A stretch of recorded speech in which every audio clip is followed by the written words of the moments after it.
Brigade. Anyway, thank you very much, Dinesh. And now I request Dr. Moses to contribute for the discussion. And of course, he has a wide different, experience as a corporate, as an educationist, as an academician. Thank you, Dr. Ramesh, distinguished panelists, respected educators, ladies and gentlemen. I'll bring a strategic viewpoint into this discussion. I know they are all practitioners of pedagogy. I am too, but I think I look at the umbrella picture and look at the big picture before we get into the nitty-gritties of what the fundamental aspects of principal autonomy or the dimensions of assessment change that is to be discussed today. Looking at the United Nations Sustainable Developmental Goals, goal number 4 talks about quality education. It's happening in India in bits and pieces. The policy number 9 or goal number 9 that was instituted by the United Nations to bring about sustainable development on this planet. Goal number 9 talks about industry, it talks about innovation, and it talks about a lot to do with infrastructure, where institutions like REVA University make a lot of impact for the greater common good in society. This interface between K-12 and university or academia is very essential for people to understand the challenges we as educators in different institutions face, or at different levels of institution. There's a pre-primary sector that works in isolation. There's a K-12 sector, national or international curriculum that again works in silos. And then you have the university or academia that works closely more in terms with the corporations or the industries or the business houses because they want placements for their students. So looking at the scenario today with India having 29 years of an average population, there is great scope for us to invest in our people. This is the only country in the world that has its population pegged at an average of 29 years. China is at 37 years average. Europe, say Germany for example, is 47 years old, the country on an average. Even Japan is very high in the age group. That being said, there are a lot of advantages with our fast growing economy, growing at a very, very rapid rate. There is a lot of industrialization, sporadic though. There is tremendous amount of investment in infrastructure and healthcare. But I want to question the concept of only a 4% GDP in education when we have the largest or second largest population on the planet. Advanced or developed countries are investing 14 to 16% on education. This is the only industry where our educators, people like you and me, are making the maximum impact, creating all kinds of careers in the market. But we have to ask ourselves the question, are we really valued for what we are doing? And sometimes it is disheartening. Many of us go home with a lot of anxiety because we are looking for making ends meet. Our teachers are making ends meet. We talk about all the philosophy in the world. We talk about all the pedagogies. We talk about all the leadership and management gamuts in different dictionaries or books. But at the end of the day, education is still a nascent industry in India, and there has to be substantive, and if anybody is listening, substantive investment from the government level in this country as compared to other countries. Because there's a dynamic age group, there's tremendous amount of scope. Our young people shine everywhere they go. And when I was at the United Nations, a young girl came from Orissa. She was making bags made out of trash. And she was doing it by herself in the school. Now that is called leadership. Principal autonomy is concept of management. Management is positions. Leadership is not about position. Leadership, in my own definition, a good leader is one who can lead himself or herself well and who can inspire someone else through a common philosophy for the greater common good. So the purpose of education really is preparation for life. And the role of the teacher, any teacher or principal, is to unlock the full potential of an individual. how much of that is really happening? Yes, principal autonomy, decentralization is essential in schools. We have done that and we are all there. We are all looking for independence and whether it's academics, curriculum accreditations, whether it's operations, whether it's financial independence, we need the resources to run the institution. And of course, when it comes to the ethos and the philosophy and the culture of the school, the principal would like to have some final say. There's usually a vertical alignment of ideas between him and the percolation of thoughts in his staff. That being said, look at the assessments. We have to look at the holistic aspects of education, holistic development. If you look at the dimensions of holistic development, really, you have cognitive, number one, cognitive development. This is across the age group, at any level, in university or schools or in play schools or preschools. First is cognitive development, and Jean Piaget has very well articulated that in his studies with his own children, 4 stages. Then we have the physical dimensions, or the physical fitness aspects of an individual.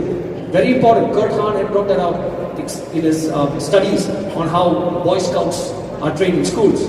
Third is the social and emotional dimensions that need to be developed in children. And when we talk about social, we have Lev Vygotsky's socio-cultural theory and the ZPD and zone of proximal development. And then the emotional. Daniel Goleman talks about EQ. How much of it is really taught in schools? A question mark. Emotional intelligence.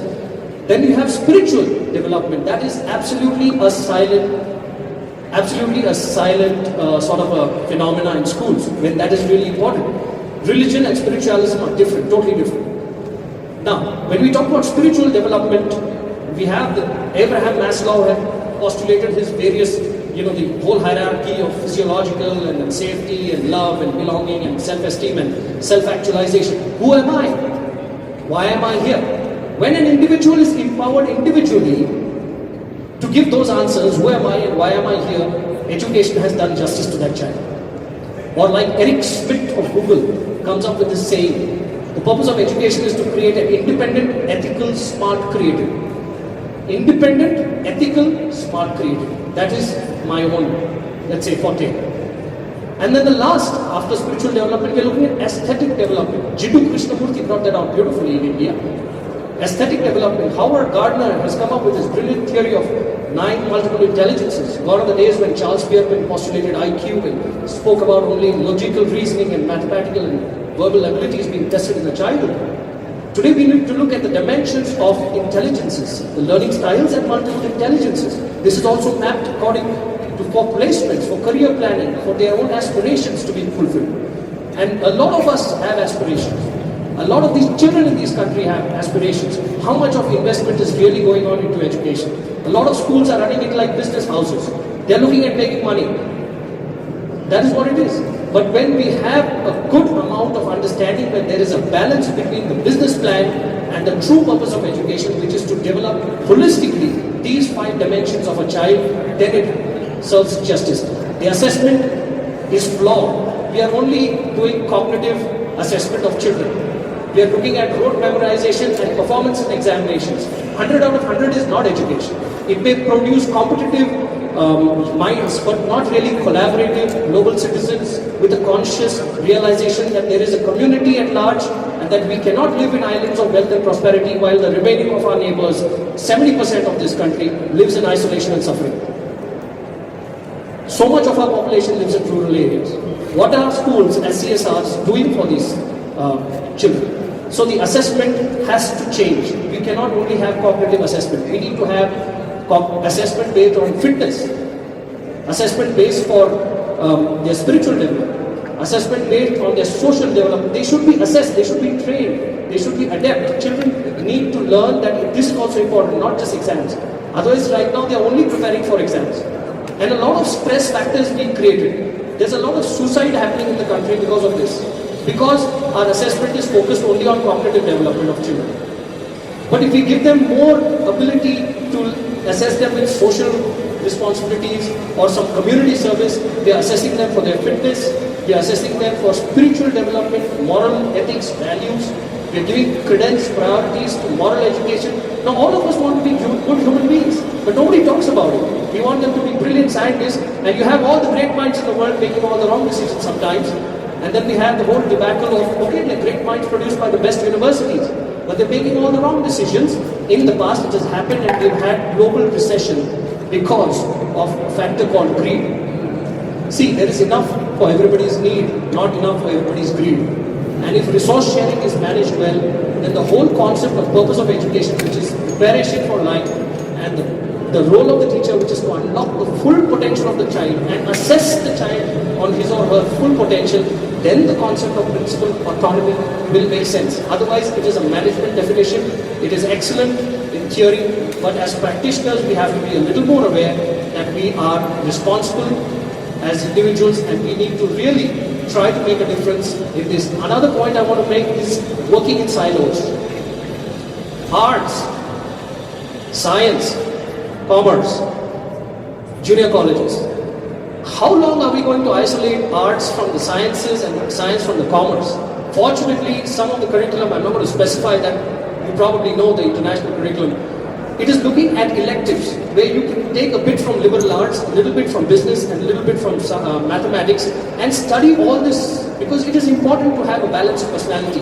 And if you do, as you know, neuroscience research talks about left brain being more academic or IQ based, where you're looking at language and mathematical abilities, and computers, developing your personality. Right brain is developed by your creativity, by imagination, by art, aesthetics, drama, dance.